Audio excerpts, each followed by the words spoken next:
Echinio Masuk is from Maputo in neighboring Mozambique. He has lived and worked in Johannesburg for about 20 years. Over the years, he has traveled home twice a year to visit his family, but he has had to cut this to just one visit a year because of the expense.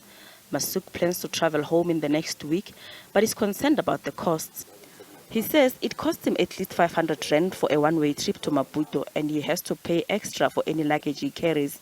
He says since COVID-19, jobs in carpentry have been scarce, and therefore the little he makes, he needs to sustain himself and also make sure he sends some money back home. As a father, you need to see your children often, but it doesn't happen because you don't have enough money to travel.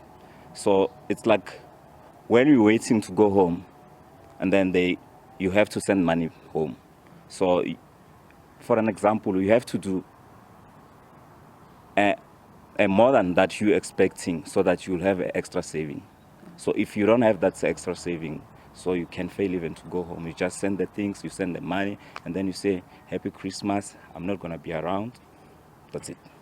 Taxi Association Santaco says the number of travelers is growing. The organization says while more people are traveling, the numbers are not yet back to pre-pandemic levels.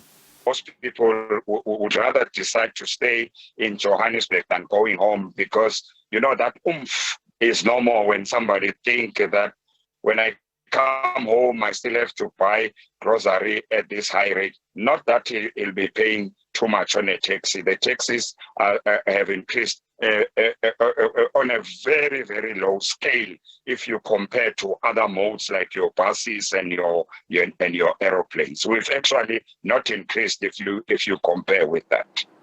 Traffic volumes are increasing on the roads as holidaymakers travel to different parts of the country and neighboring states after companies and schools had closed for the festive season. Santaco has called for adherence to the rules of the road to cap accidents over the holiday period. Gloria Stefako Musi, SABC News, Johannesburg.